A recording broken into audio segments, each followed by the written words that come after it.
Hello instructors, this is Braden and this is my muscle identification exam for the muscles of the head, neck, and face. Okay, we're gonna start, here's Jacob, and we're gonna start with the sternocleidomastoid. The sternocleidomastoid laterally flexes the head and neck to the same side, so on this side would laterally flex the neck to the same side. The origin of the sternocleidomastoid for the sternal head starts at the manubrium, the top of the manubrium, and for the clavicular head is the medial 1/3 of the clavicle. And then it inserts at the mastoid process of the temporal and the lateral portion of the superior nuchal line of the occiput. So that's sternocleidomastoid. The next muscle, excuse me, is the middle scalene. I've chosen the middle scalene. So the middle scalene elevates the ribs during inhalation, if you want to demonstrate that, Jacob. So it elevates the ribs this way. The origin are the TVPs, the transverse processes of the 2nd through 7th posterior tubercles of the cervical vertebra. And the insertion is the first rib. And the muscle fibers run this direction. And I forgot to mention the muscle fibers of the sternocleidomastoid, which also run this direction. So from here up to here.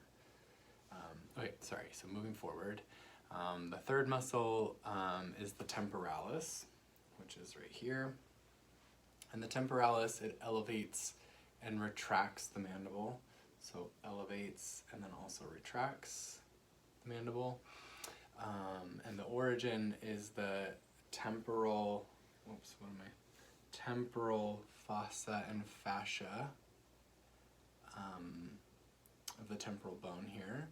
And the insertion is the coronoid process and the coronoid process and the anterior edge of the ramus of the mandible, and then the muscle fibers run this direction. So it's kind of this shape, and the muscle fibers run this direction.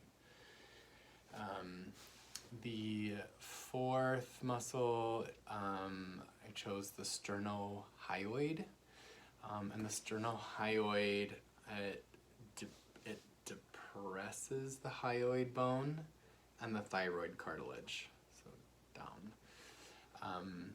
The origin is the top of the manubrium, and the insertion is at the hyoid bone.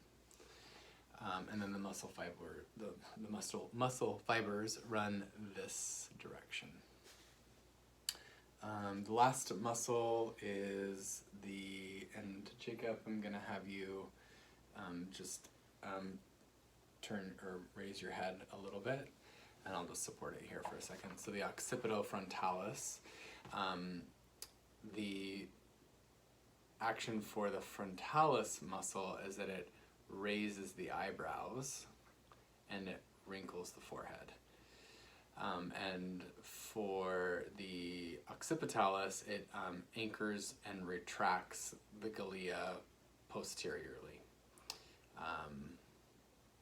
Not sure how to demonstrate that.